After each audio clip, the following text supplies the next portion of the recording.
Buenos días a todas y todos. Un placer tenerlos con nosotros conectado para empezar el ciclo Estudiar Artes en Francia, un ciclo de promoción sobre los estudios de artes en Francia que todos los espacios, las oficinas Campus France de Latinoamérica, hispanohablantes, proponen hoy para el público de México hasta Argentina, para que ustedes entonces tengan más informaciones, más conocimientos sobre la características de los estudios de arte, sobre los procesos de postulación, los requisitos, y hoy tenemos entonces el placer de contar con la participación de Marie Chamorro, que nos acompaña desde Campus France París. Marie Chamorro es la referente sobre los estudios de artes en Campus France París y es también la responsable de la red Campus Art. Entonces, voy a hacer una aclaración. Vamos a empezar con esta primera actividad del día de hoy,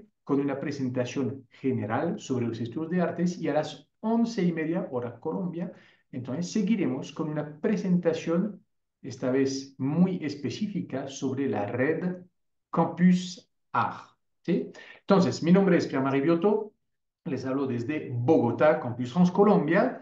Entonces, un placer, veo que hay más de 50 espectadores en este momento, entonces perfecto. Solamente antes de dejar la palabra a Marie, explicarles la dinámica de la actividad. Yo voy a ceder la palabra a Marie, que va a hacer su presentación. Ustedes seguramente tienen o tendrán preguntas, entonces por favor las pueden anotar y cuando terminemos con la presentación de Marie podremos responderlas. Pero por favor, escuchar de manera inicialmente muy atenta a la presentación de Marie, que seguramente va a responder muchas preguntas del público y después, entonces, tendremos un espacio de 10, 15 minutos, según el número de preguntas que recibamos, para responderlas. Esta actividad está grabada y estará disponible más adelante, entonces, en nuestras redes sociales para que puedan volver a escuchar Marie presentando los estudios de artes en Francia. Así que no voy a tomar más tiempo. De nuevo, muchas gracias Marie y Liz por acompañarnos desde París, ¿sí? Y entonces les cedo la palabra y les escuchamos con mucha atención.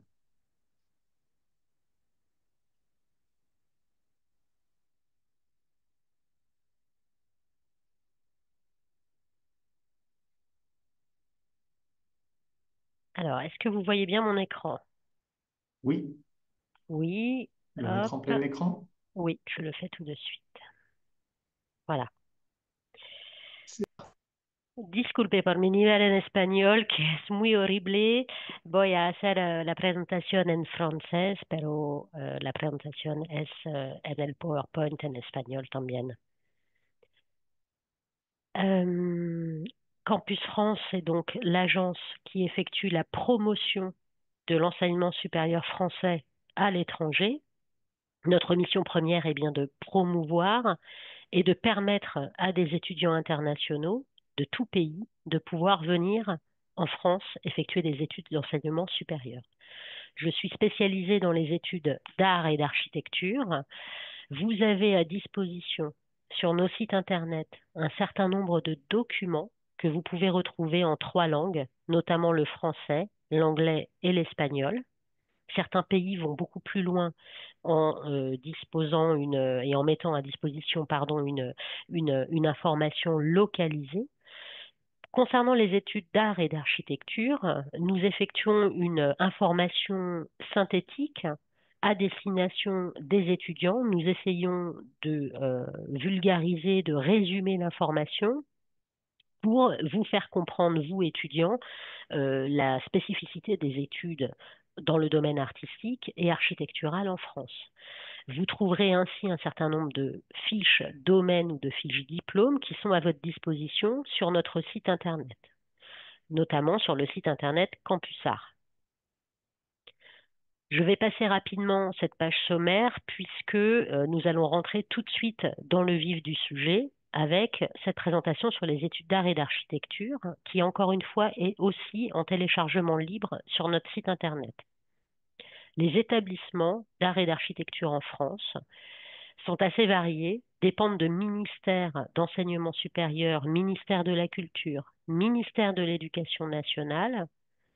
Ce paysage sur l'enseignement supérieur est assez difficile à comprendre, mais nous sommes là évidemment pour répondre à toutes vos questions concernant ce périmètre des établissements d'enseignement supérieur.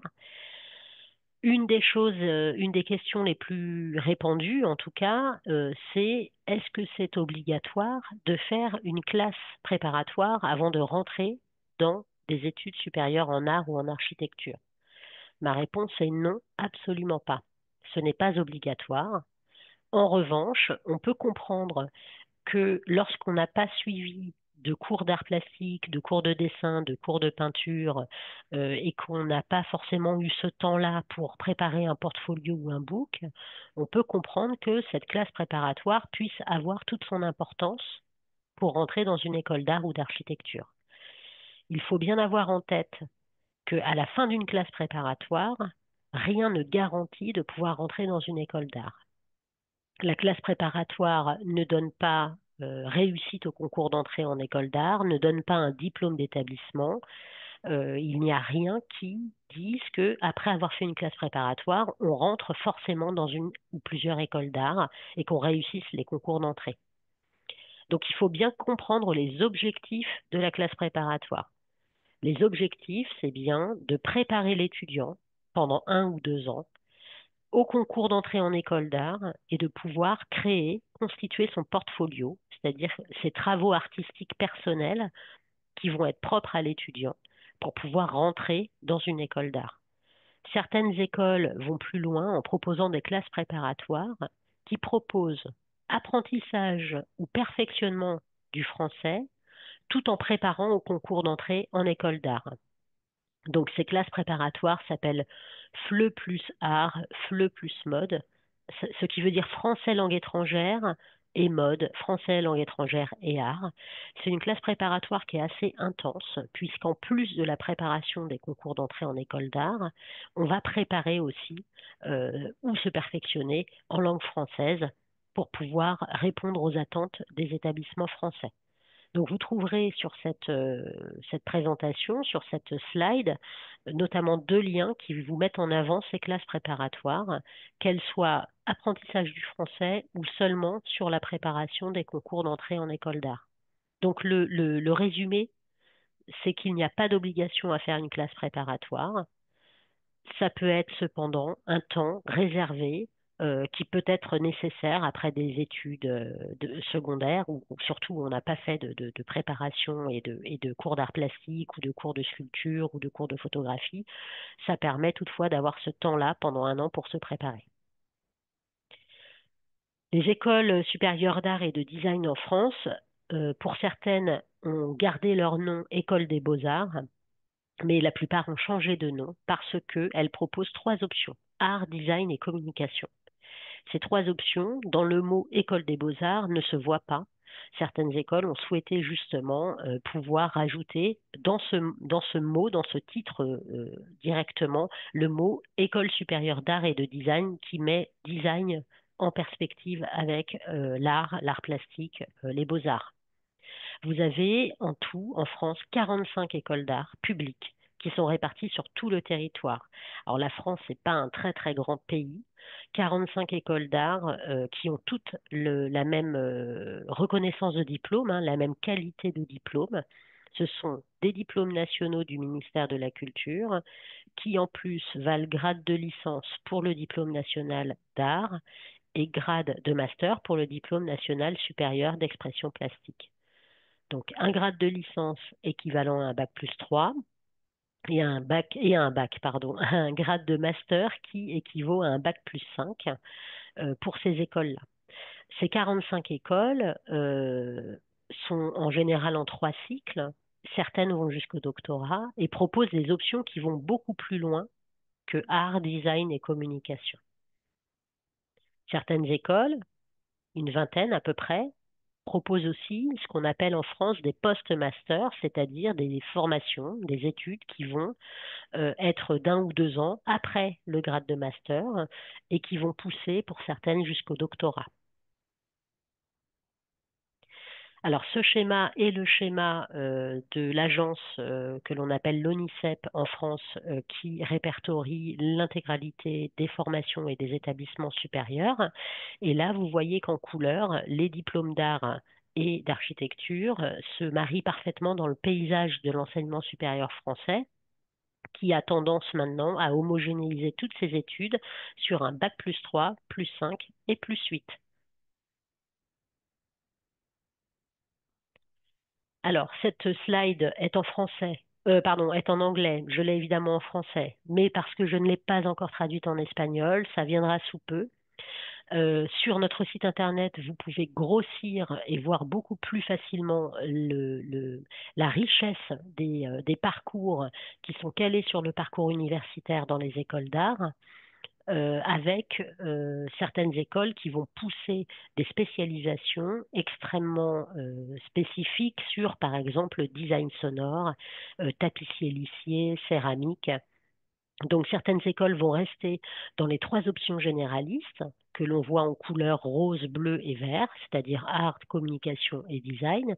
Et certaines écoles vont aller beaucoup plus loin dans des spécialisations très fines, ce qui va permettre à l'étudiant de pouvoir choisir son école. Encore une fois, la France n'est pas un très très grand pays. Nous avons un système ferroviaire et un système d'autoroute qui est quand même assez riche. Il est quand même beaucoup plus facile de s'inscrire dans une école en dehors de Paris pour ensuite venir régulièrement et faire le tour des musées, des concerts, voilà, des galeries parisiennes, puisque Paris est encore aussi la capitale artistique dans toute sa splendeur. Mais encore une fois, 45 écoles d'art public sur tout le territoire, il vaut mieux habiter en dehors de Paris. La sélection est quand même beaucoup moins rude et la valeur et la reconnaissance des diplômes est la même.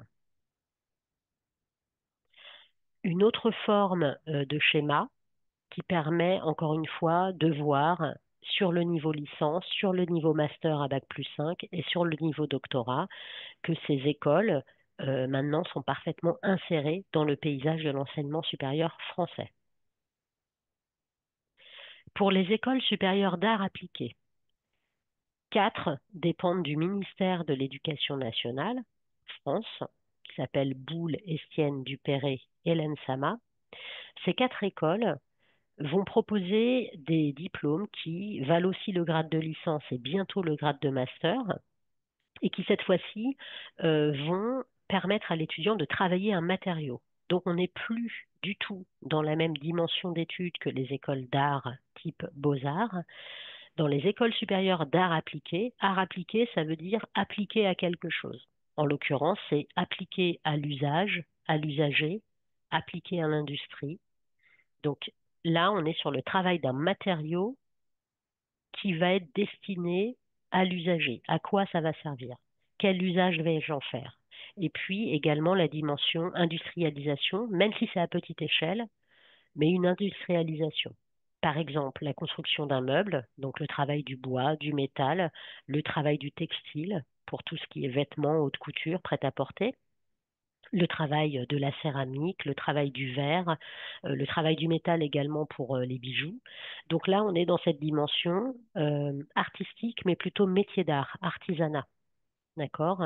Le travail de luthier également, hein, pour la confection d'instruments avec le travail du bois.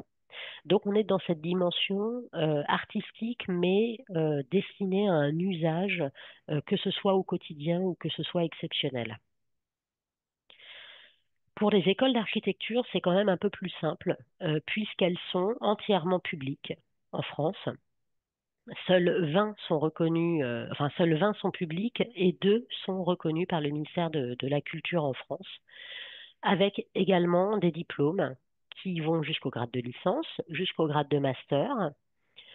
Certaines écoles vont beaucoup plus loin avec une double formation architecte-ingénieur, c'est-à-dire que dès le début de la formation, on a à la fois à la fin des 5 ans un diplôme d'architecte, diplôme d'État, et puis le titre d'ingénieur. Donc ce sont des études assez poussées que l'on commence dès la première année. Vous voyez que sur le grade de master, diplôme d'État veut dire évidemment protégé par l'État, et on comprend bien pourquoi, hein. On a quand même une notion de sécurité importante hein, pour qu'un bâtiment ne s'écroule pas. Donc on peut s'arrêter à la licence, mais dans ces cas-là, on ne sera pas architecte. On devient architecte avec la cinquième année qui confère le grade de master et la délivrance du diplôme d'État d'architecture. Ensuite vient une sixième année. Alors cette sixième année, elle s'appelle l'habilitation à exercer la maîtrise d'œuvre en son nom propre. Cette sixième année permet à l'architecte de pouvoir signer un bâtiment en son nom. Si je m'arrête, moi, au diplôme d'état d'architecte au bout de 5 ans, je pourrais travailler en cabinet d'architecte, mais je ne pourrais pas signer ce bâtiment, engager ma responsabilité, me faire reconnaître en tant qu'architecte sur la création de ce bâtiment. Pour cela, il faut que je fasse cette sixième année. Et cette sixième année, elle est avec une dimension juridique, une dimension comptable, et elle engage évidemment la responsabilité de l'architecte qui souhaite être habilité. Donc, il faut cette sixième année pour pouvoir être autonome et se démarquer d'un cabinet d'architecte. Ça, c'est ce qui se passe en France. Pour ce qui est des étudiants, quand ils retournent dans leur pays, il faudra ensuite se renseigner sur les caractéristiques du travail en tant qu'architecte pays par pays. D'accord? Ça, c'est vraiment ce qui se passe en France si un étudiant veut rester travailler en France et engager son nom et sa responsabilité. Certaines écoles vont plus loin, encore une fois, sur la délivrance de postmasters. Et ces postmasters s'appellent DSA, DPEA, 1 ou 2 ans supplémentaires qui vont permettre de travailler une spécialisation. Par exemple, toit végétal, ossature bois, ossature métallique, et puis on va pousser comme ça sur un engagement qui peut être aussi sur le développement durable et l'architecture, par exemple. Chaque école a son propre cycle de postmaster. Et à la différence des écoles d'art, on va beaucoup plus loin avec un nombre considérable de doctorats, bien évidemment rattachés aux écoles doctorales des universités françaises. Alors, je suis désolée, je vais peut-être un peu vite, mais je n'ai pas envie de vous imposer mon espagnol, qui serait catastrophique. Alors, encore une fois, le schéma des études en France, et là, on voit bien que les études d'architecture sont parfaitement intégrées dans le paysage de l'enseignement supérieur français, au même titre que d'autres études. Toujours pareil, bac+3, bac+5, bac+8. Les universités. Donc, on peut effectivement suivre des formations artistiques à l'université, mais on est quand même beaucoup plus sur de la théorie que sur de la pratique artistique.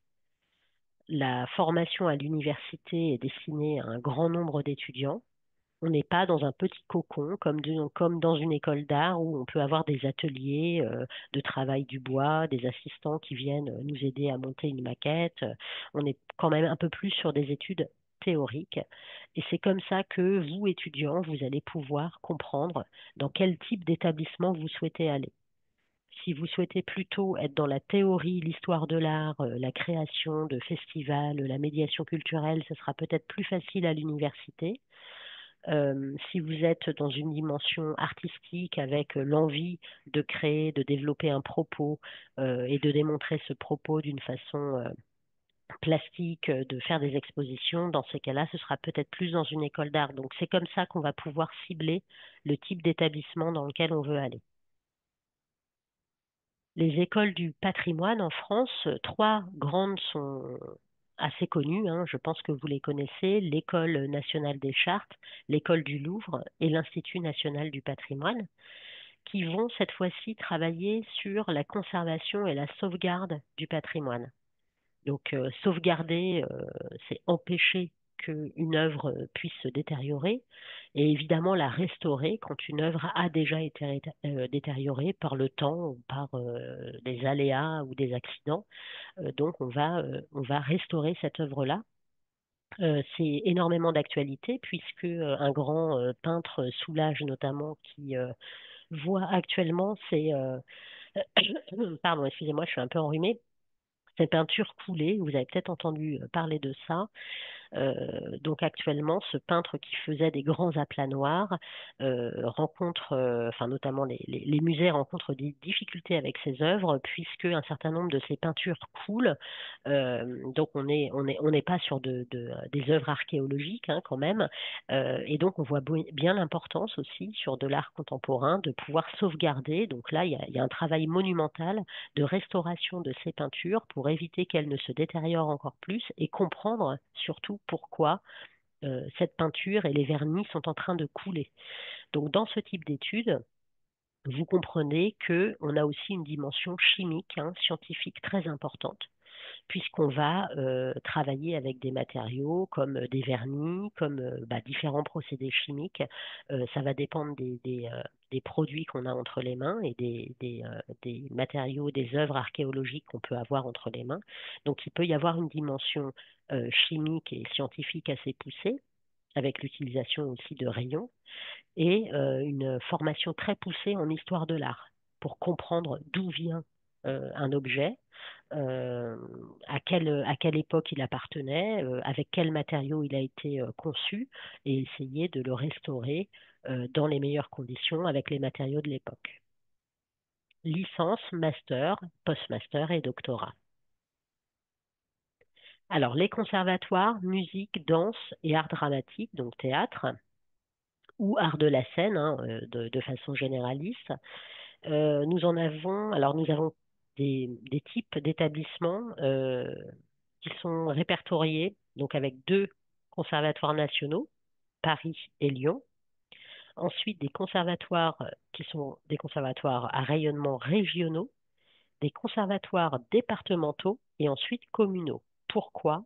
Parce que si certains d'entre vous sont musiciens, on ne fait pas de la musique et on n'apprend pas la musique juste avant de rentrer dans des études supérieures. Il faut pratiquer la musique depuis un certain temps avant de pouvoir prétendre à rentrer dans un établissement d'enseignement supérieur.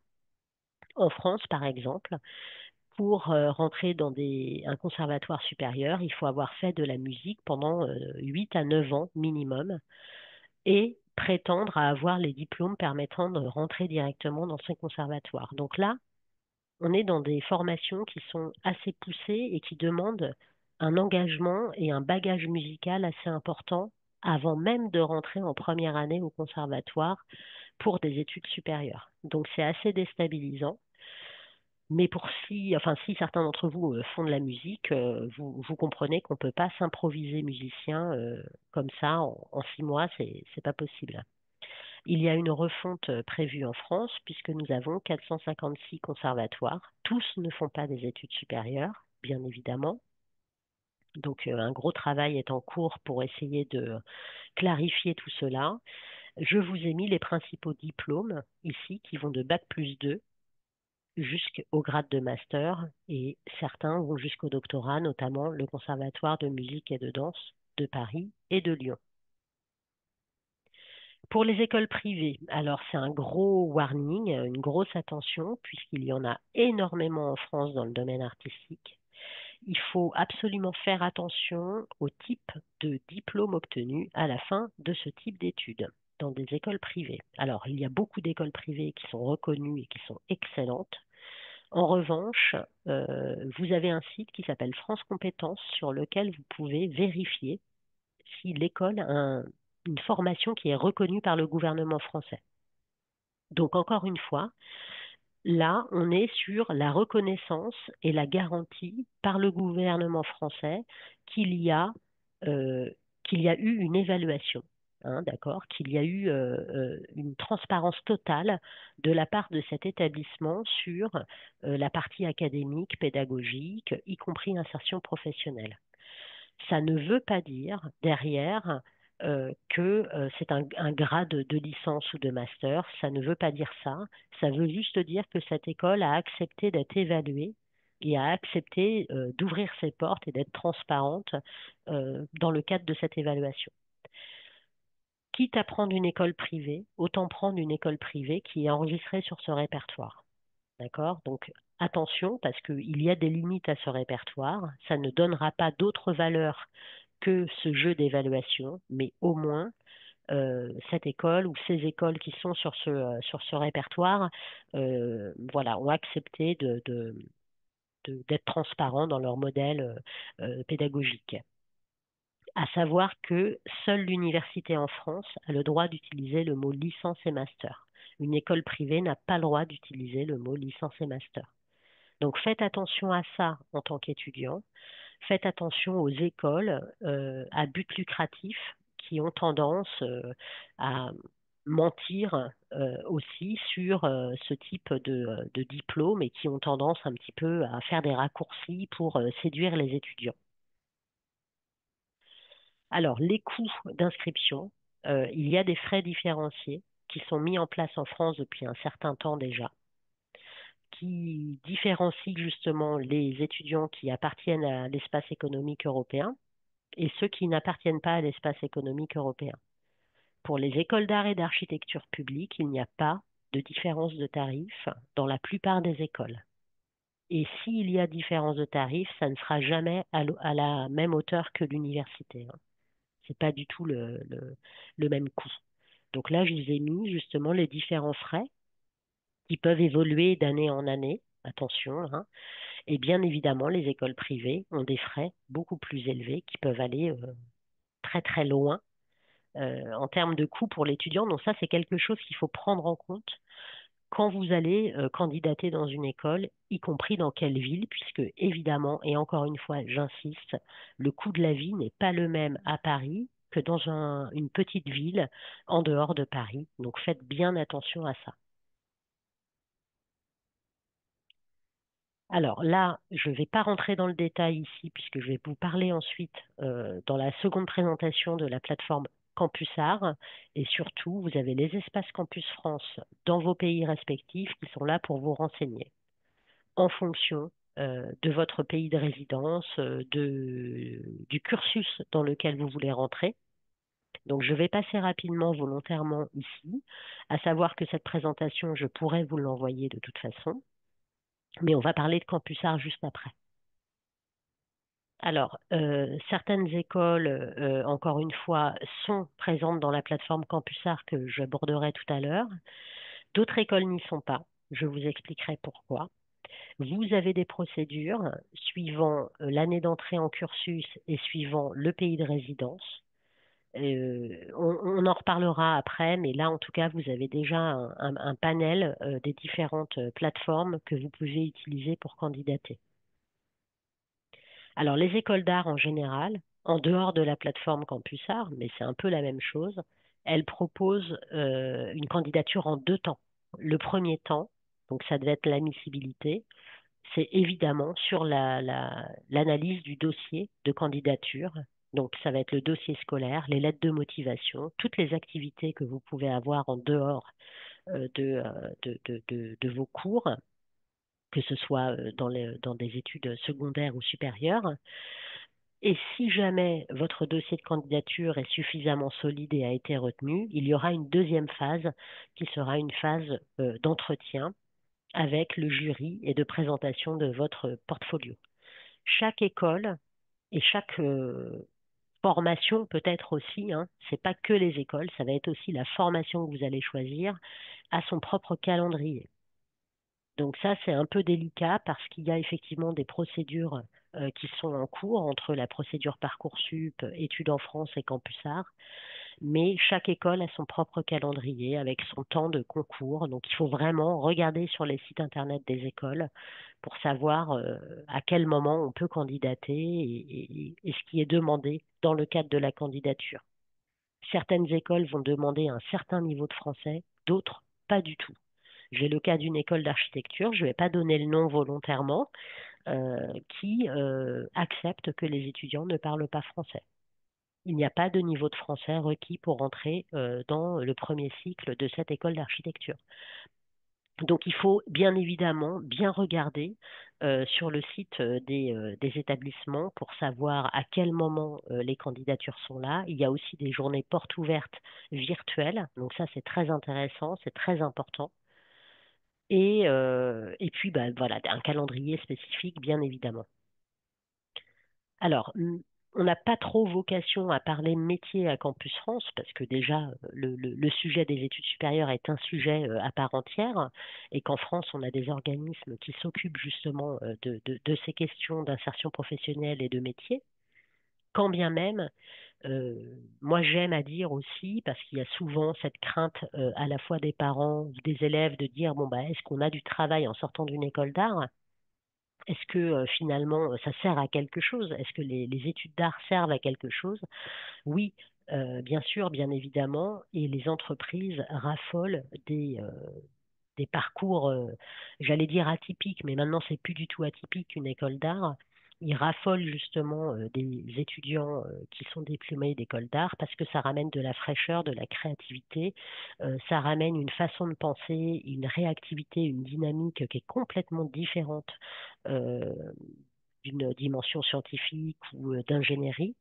Et même s'il est très difficile de devenir un artiste qui vit de sa pratique, hein, parce que pour moi, insertion professionnelle et travail, ça veut dire réussir à vivre de sa pratique.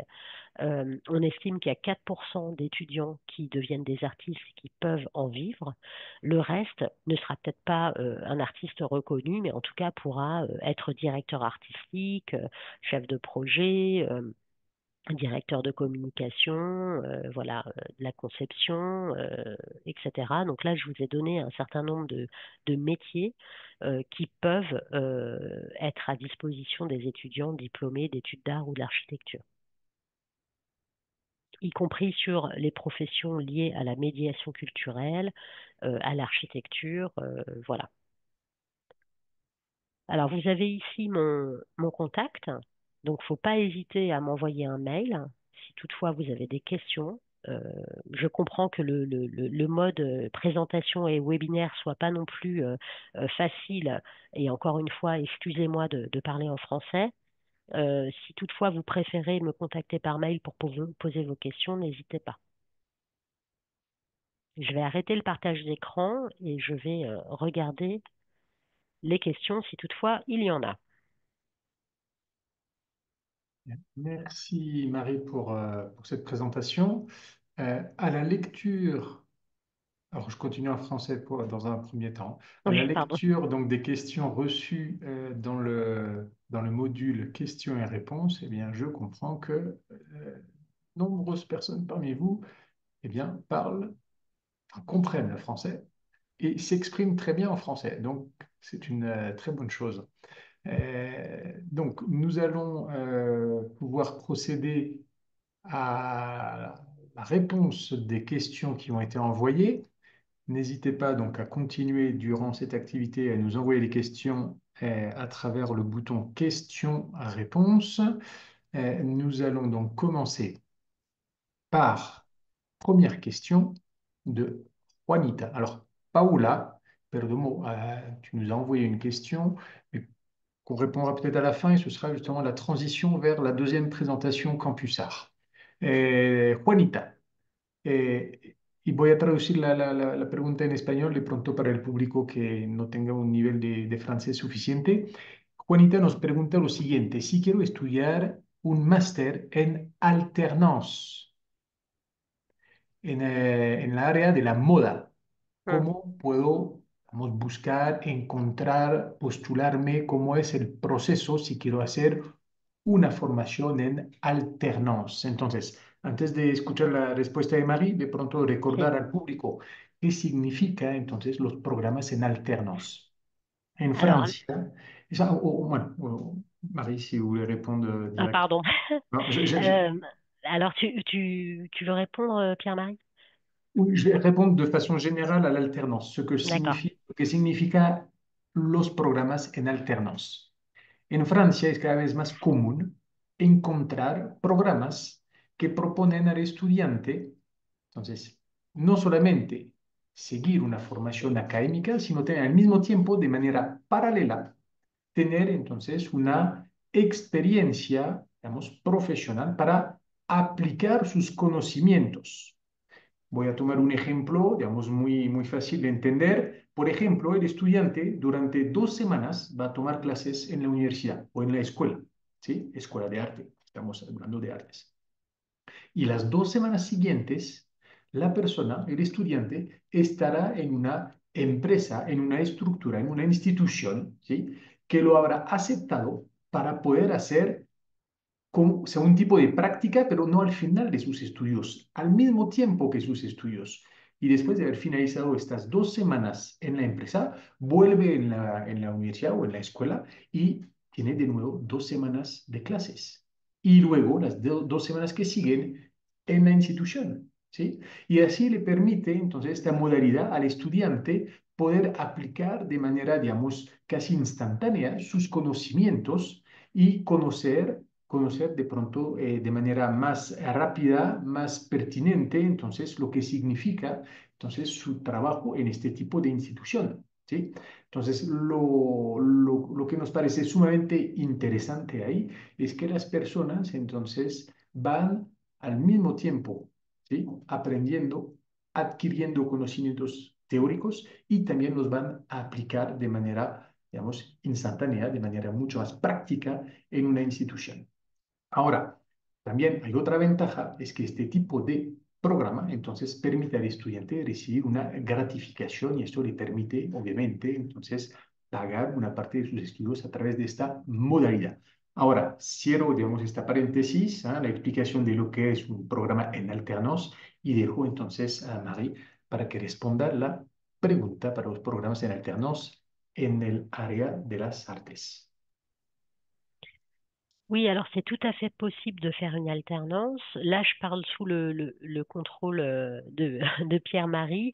En tant que primo-arrivant, euh, il est possible de faire une alternance dans le domaine du master, mais seulement dans les écoles et les universités qui sont reconnues par le ministère de l'Enseignement supérieur, là où il y a le grade de master, et pour les écoles privées qui dépendent d'une conférence de grandes écoles. En gros, pour résumer, en tant que primo-arrivant, normalement, il faut faire une année en France pour pouvoir faire une année en alternance. Mais il est possible de le faire sur l'année de master seulement dans certaines universités et seulement dans certaines écoles qui sont habilitées à recevoir des étudiants qui viendraient tout de suite en France et qui ne seraient pas sur le territoire français depuis un an.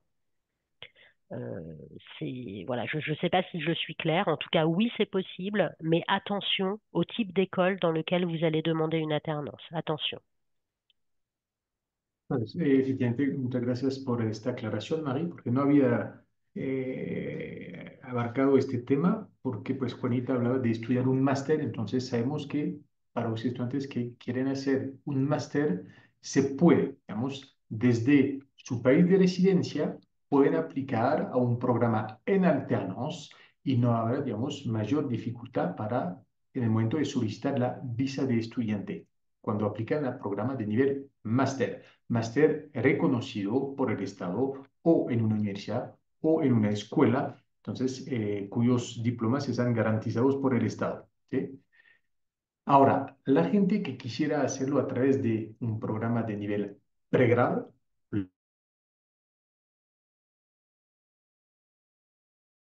licencia de su país de residencia, tocará entonces haber pasado un año en Francia y después desde Francia podrán entonces obviamente seguir con sus estudios y ahí podrán entonces pensar en la modalidad alternance.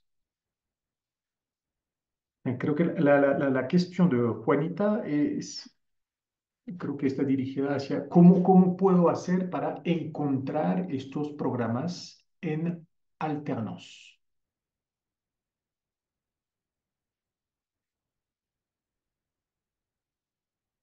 Entonces, creo, Juanita, que puedes entonces utilizar las herramientas, los catálogos que tenemos en nuestras páginas web, que sea el catálogo de los programas de nivel máster o también el catálogo Campus Art para poder identificar los programas y ahí entonces tendrán la información sobre la oferta en alternance, ¿sí?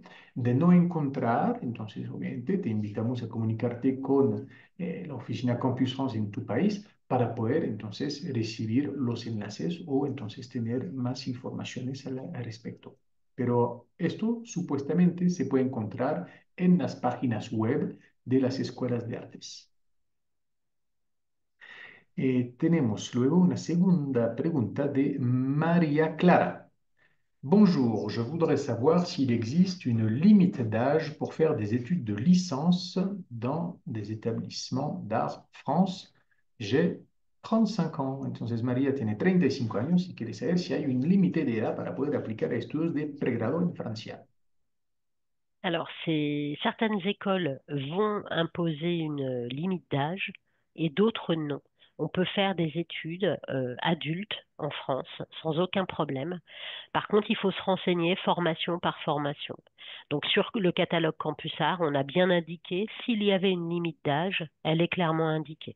Il est tout à fait possible de faire des études d'art avec un certain âge, en tant qu'adulte, dans un âge déjà où on estime qu'on peut travailler en France sans aucun problème. Gracias. Pregunta muy interesante de Elisa, que Mm, nos pregunta, pues que nos dice que pues escucha sobre los bachelor, ¿sí? mm, Y pregunta, Elisa, ¿será un diploma falso? Entonces, es una pregunta muy interesante y tiene que ver con lo que ha mencionado Marie mhm, hace unos minutos, pero es una pregunta muy, muy importante para nosotros. Entonces, dejo mhm, responder a Marie y luego seguiré. mhm.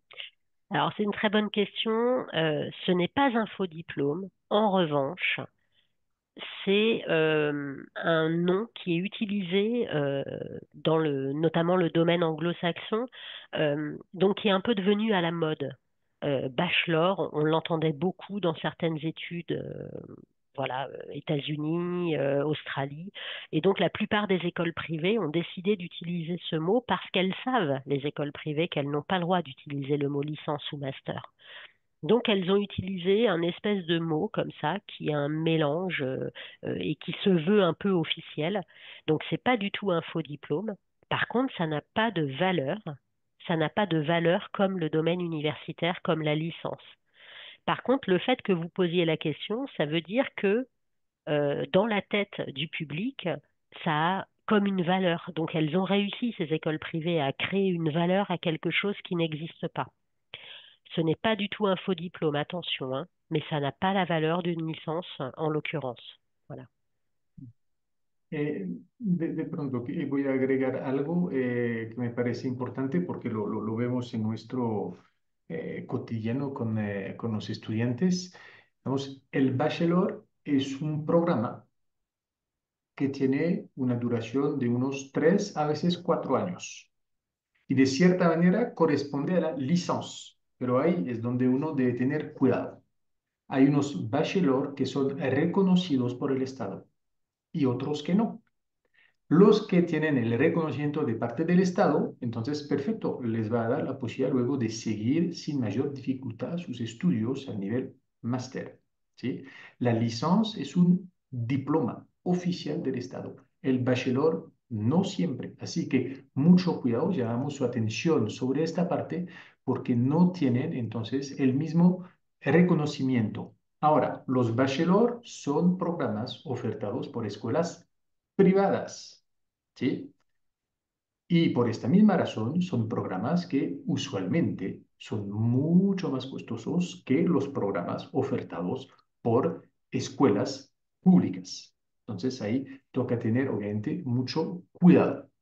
Lo que podemos decirles para terminar con esta parte, si encuentran entonces un programa que tiene la denominación Bachelor, si no encuentran la información sobre la página web, entonces, no duden en comunicarse con Campus France en su país para tener seguridad, garantía sobre entonces el valor del diploma que obtengan al finalizar el programa. Eso es sumamente importante.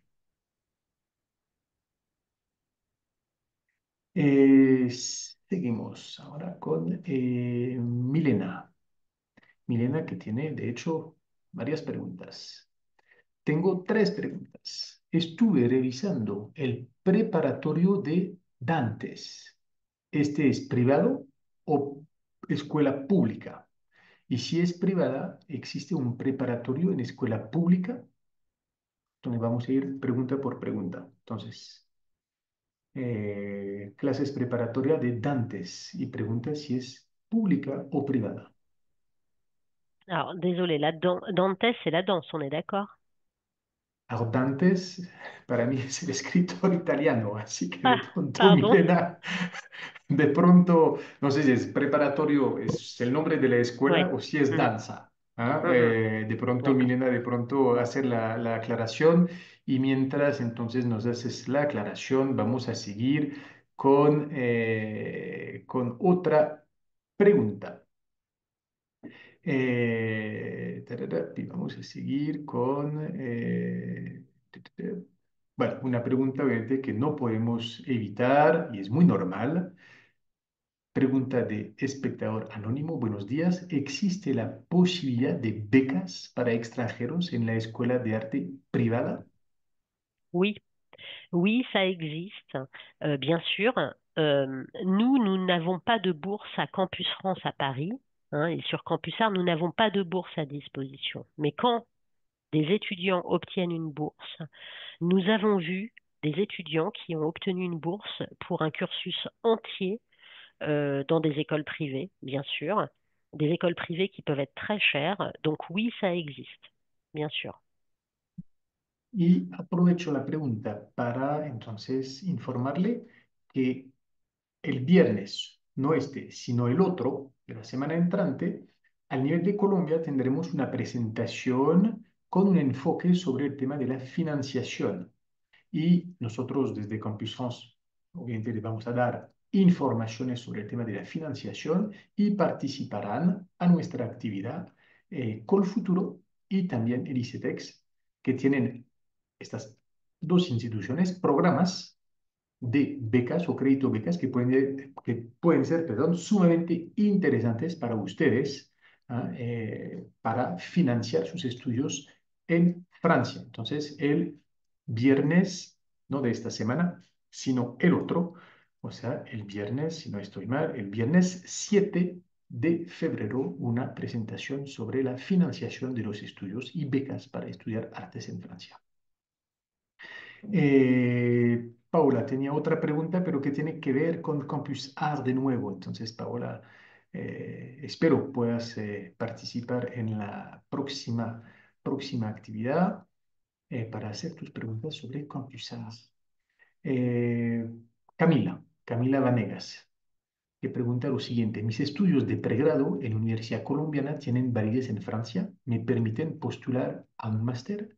En caso de que sí, ¿a qué nivel de máster podría postular? Bueno, entonces una respuesta una pregunta que voy a responder porque tiene que ver entonces con el reconocimiento de los diplomas. Entonces, Camila, hay algo que es sumamente importante y muy interesante para ti es el tema del reconocimiento de los diplomas firmado, un acuerdo mutuo de reconocimiento, o sea, de reconocimiento de los diplomas firmado entre Colombia y Francia.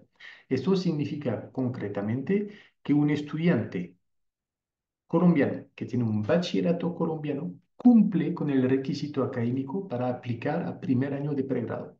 Y de la misma manera, un estudiante como tú que tiene un pregrado cumple con el requisito académico para aplicar a máster.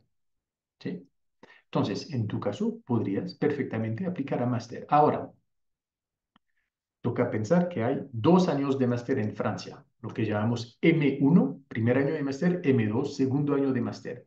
Usualmente, los estudiantes que tienen un pregrado colombiano aplican a primer año de máster. ¿Sí? En muy pocos casos, el estudiante puede aplicar directamente a segundo año de máster. ¿En qué caso? Básicamente son dos casos. Cuando el estudiante ha cursado de manera satisfactoria, obviamente, una especialización que corresponde al primer año de máster en Francia, primero. Segundo, cuando la persona es capaz de mostrar que ha tenido una experiencia profesional duradera y pertinente y que la universidad o la escuela pueda entonces reconocerle ciertos conocimientos, competencias para ingresar directamente a M2. Entonces, se puede, pero no es tampoco lo usual. Mejor, digamos, pensar que digamos, creo yo, razonable es aplicar al M1, primer año de máster, que va a ser, de cierta manera, para ti como un año de transición entre el sistema universitario en el cual obtuviste el pregrado y el segundo año de máster. ¿Ok? Eh, tenemos una pregunta de Marcela. Ok, pero vamos a esperar. Diego, hola, buen día. Mi hija se gradúa de secundaria en junio de 2026. Así que desea iniciar sus estudios superiores a partir del segundo semestre de 2026, o sea, septiembre de 2026. Quiere estudiar arte en Francia. ¿En qué fecha es prudente iniciar el proceso de postulación? Entonces, bueno, Diego, gracias por conectarte y veo que lo ven en familia con bastante anticipación, lo que me parece muy bien. Entonces, ¿en qué momento empezar el proceso de postulación? Alors, il a quel âge, ce jeune homme, excusez-moi? Entonces, la hija de Diego va a obtener su título de Mhm, bachillerato mhm. en junio del 2026. O sea, que Ah, debe ok, tener 16 ok. años por ahí. Mhm. Euh, la candidature de Campus Art, c'est pour l'année qui va venir. Donc, c'est très bien de se renseigner avant, c'est parfait. Par contre, c'est un peu trop tôt pour candidater, puisque là, actuellement, les étudiants candidatent pour la rentrée 2025 et la rentrée en France, c'est en septembre-octobre. Septembre-octobre 2025. Donc, pour une rentrée en 2026, c'est trop tôt. Par contre, c'est très très bien de se renseigner dès maintenant. C'est parfait. Exactamente. Toca tener claro, Diego, creo yo, y es lo que siempre nosotros explicamos al público, que los procesos de postulación van a cambiar según el tipo de institución. ¿Sí? Hay unos programas que te van a dar la posibilidad de aplicar directamente con ellos. ¿Sí? Otros programas que te van a decir, ah, no, el proceso de postulación se hace a través de una plataforma, la plataforma Études en France. Y hay otro proceso de postulación que es la red Campus Art, que vamos a ver ahorita con Marie. Entonces, hay diferentes opciones, ¿sí? Y se van a abrir, digamos, estas puertas según el tipo de institución. ¿Sí? Y los invito a quedarse para asistir a la presentación sobre CampusArt porque tiene, creo yo, bastante beneficios o ventajas para ustedes. Y Diego, pues lo invitamos obviamente a comunicarse con su oficina Campus France para saber más al respecto. Y cuando haya identificado estos programas, no dude entonces en enviar un correo o solicitar una asesoría para poder entonces seguir el acompañamiento necesario. Pregunta de Martín. Si termino mi pregrado en artes, o sea, una licencia en artes, y quiero entrar a hacer una maestría en artes plásticas en algún école, ¿hay programas de práctica donde tenga que pintar activamente como actividad principal?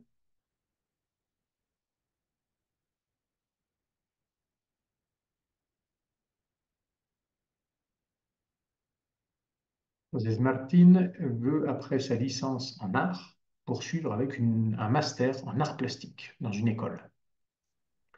Et il Euh, demande s'il y a des programmes, on va dire, avec des stages.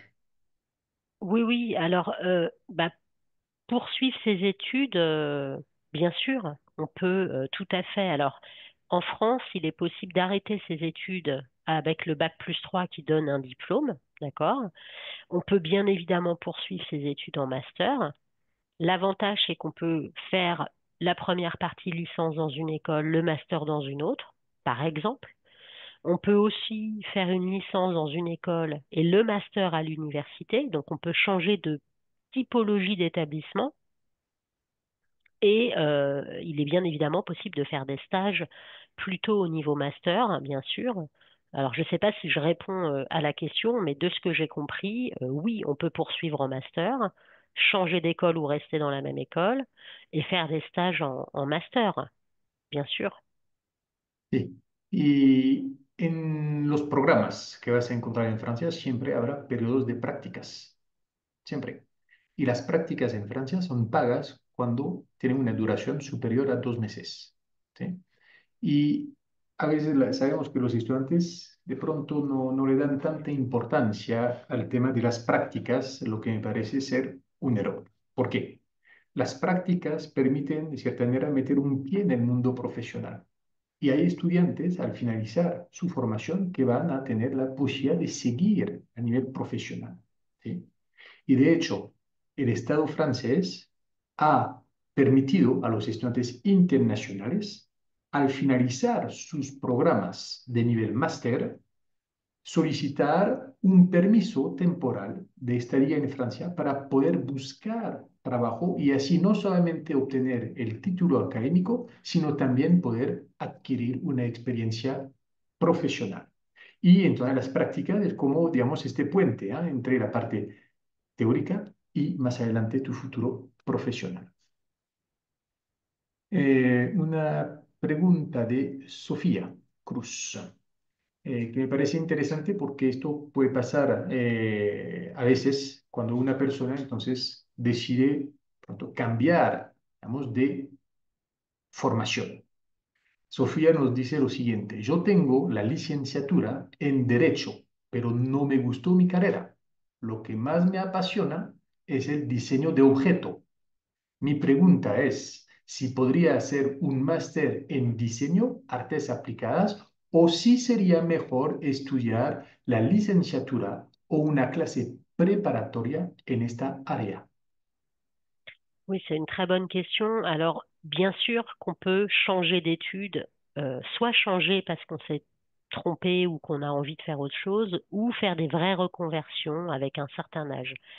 Il faut juste comprendre que quand on a déjà une licence en droit, par exemple, ou un master en droit, on ne peut pas faire de la vraie poursuite d'études, on ne peut pas prétendre à poursuivre des études parce qu'on n'est pas du tout dans les mêmes études. Donc tout dépendra du portfolio, tout dépendra évidemment de la pratique artistique à côté. C'est pas du tout la même chose quelqu'un qui n'a jamais fait d'art ou de design et quelqu'un qui a déjà une pratique artistique en parallèle de ses études en droit, par exemple. Donc, il faut bien comprendre que c'est l'école qui décidera en quelle année vous faire rentrer en cours de cursus ou directement vous faire recommencer. C'est bien l'école qui décidera au regard de votre dossier et de votre portfolio. Malheureusement, ce n'est pas parce qu'on a un master en droit qu'on peut tout de suite sauter des études et des classes. Voilà, c'est pas du tout la même chose. Mais en tout cas, vous avez la possibilité, bien sûr, de faire ce type d'études, bien évidemment.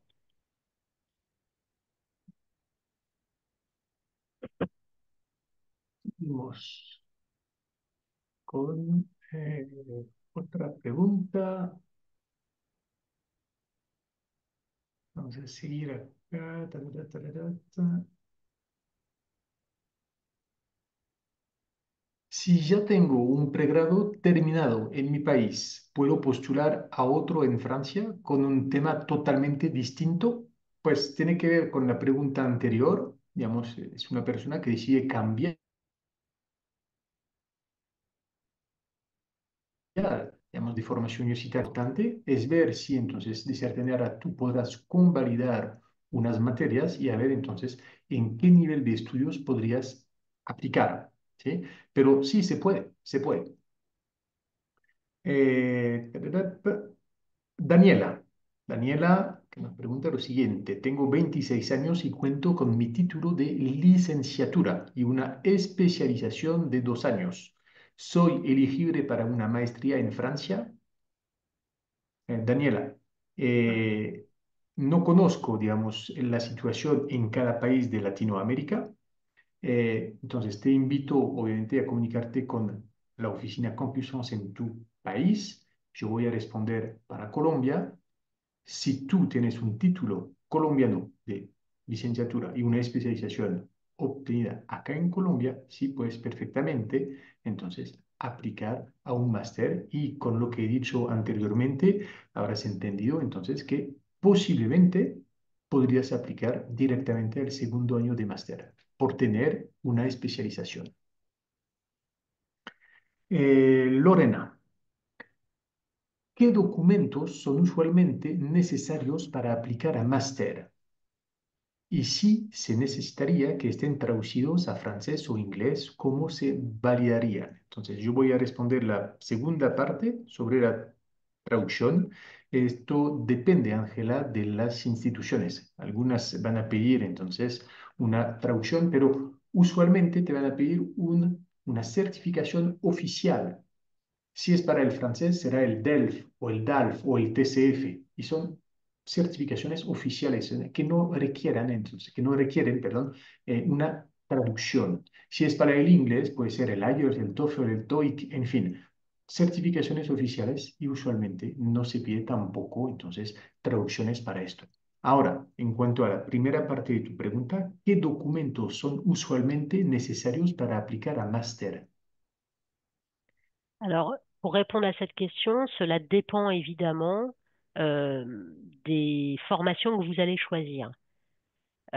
Certaines écoles vont demander, bien évidemment, alors la base pour rentrer en master, c'est bien évidemment d'avoir un diplôme de niveau Bac+3 reconnu en France, mais certaines écoles vont peut-être aller un petit peu plus loin, d'accord? Elles vont vous demander un certain niveau de français ou un certain niveau d'anglais. Elles vont vous demander pour certaines écoles un portfolio. Elles vont vous demander évidemment des lettres de motivation. Mais en tout cas, il faut bien évidemment un diplôme de niveau Bac+3 pour rentrer dans un master en France. El Bac+3 corresponde a bachillerato usualmente en los países de Latinoamérica, pero importante entonces averiguar esto con la oficina Campus France en su país de residencia, por favor. Pregunta de Madeline. Dentro de poco finalizo mi universidad, o sea que supongo que vas a obtener tu título de pregrado. Me gustaría saber si puedo aplicar a una escuela de arquitectura o universidad y si los precios varían según la escuela o si es un precio fijo para las escuelas públicas. En architecture, les frais sont les mêmes pour tout le monde. C'est un décret qui fixe les tarifs comme à l'université. Ce ne sont pas les mêmes tarifs qu'à l'université, mais comme à l'université, ce sont des tarifs qui sont fixés de la même façon pour tout le monde. D'accord?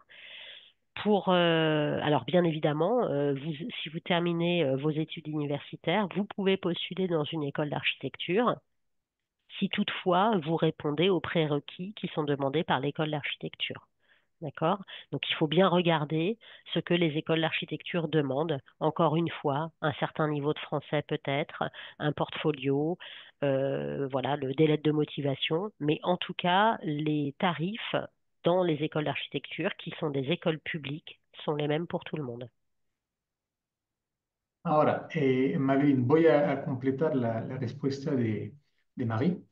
Las escuelas de arquitectura dependen del Ministerio de Cultura, o sea que a veces la gente se confunde con los precios porque ve que el máster o el pregrado cuesta X plata.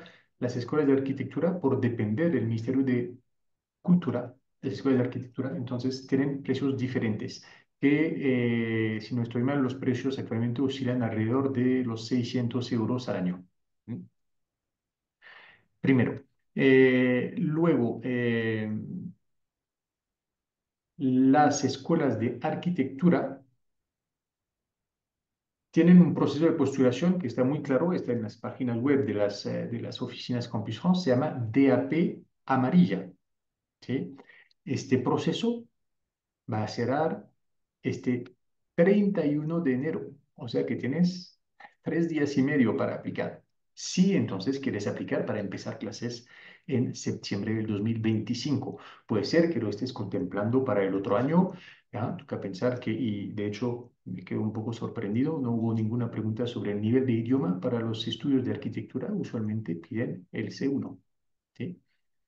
Entonces, toca tener todo esto muy claro. Te invito a consultar la página web de Campus France, de tu país de residencia, para saber más al respecto y luego comunicarte con ellos. Pero entonces hemos respondido sobre los precios, por lo menos. Ahora, tenemos una pregunta de espectador anónimo. Tengo 31 años. ¿Todavía puedo acceder a una alternance sin ningún problema?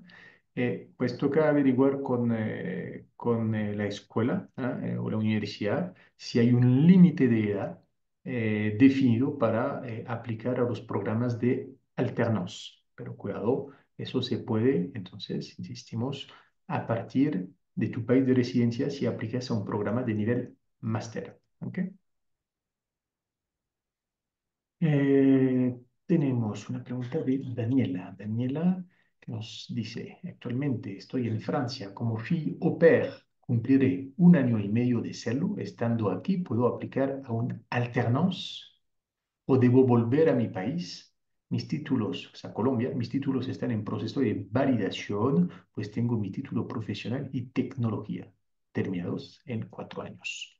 Entonces, de cierta manera, Daniela, no hay necesidad de hacer el proceso de validación, porque si tienes un título profesional, entonces un pregrado, y el pregrado colombiano es reconocido como un licence en este mismo nivel en Francia. Entonces, tu pregrado te permite aplicar a máster. Ahora, tú tienes una situación obviamente diferente, ya que estás en Francia, pero au pair. Entonces, ahora tocaría preguntar, comunicarte directamente con la escuela, la universidad de tu interés para saber si podrías hacerlo, si tu situación, digamos, administrativa, migratoria, de cierta manera, te permite te permite, después de haber pasado año y medio en Francia como au pair, aplicar un programa de alternance. La verdad son consideraciones administrativas acá, migratorias, y si la universidad no tiene esta respuesta, puede ser a través de la prefectura.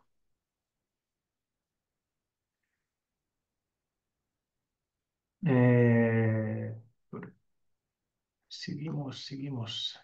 Eh,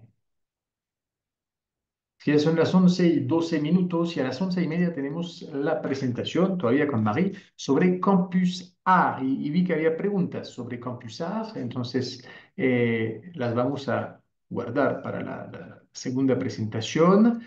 No podremos lastimosamente responder todas las preguntas que hemos recibido en el botón preguntas y respuestas. Si no pudimos responderlas, por favor, se comunican directamente con Campus France en su país de residencia para recibir la respuesta. Porque podrá entender que pues, Marie necesita unos minutos de descanso para Gracias. retomar y empezar a las 11:30 la presentación de Campus Art. Hemos visto muchas preguntas acá en el chat o en el botón preguntas y respuestas sobre Campus Art. Así que, por favor, se conectan para tener sus respuestas. Insisto, es no solamente una fuente de información, sino también una manera de postularse que tiene muchas ventajas, creo yo. Espero entonces sea el caso de ustedes cuando asistan a la presentación. Entonces, lo siento por las preguntas que no pudimos responder. ¿Ah? De nuevo, los invitamos a conectar, a comunicarse directamente con Campus France en su país de residencia para poder entonces tener una respuesta a sus preguntas. ¿Ok? Merci Marie pour cette première partie Merci beaucoup. y nos encontramos en unos 15 minutos para el público para seguir con la presentación de la red de escuelas de artes que conforman Campus A. Muchas gracias a todos y los esperamos en unos 15 minutos. Merci beaucoup. À tout de suite.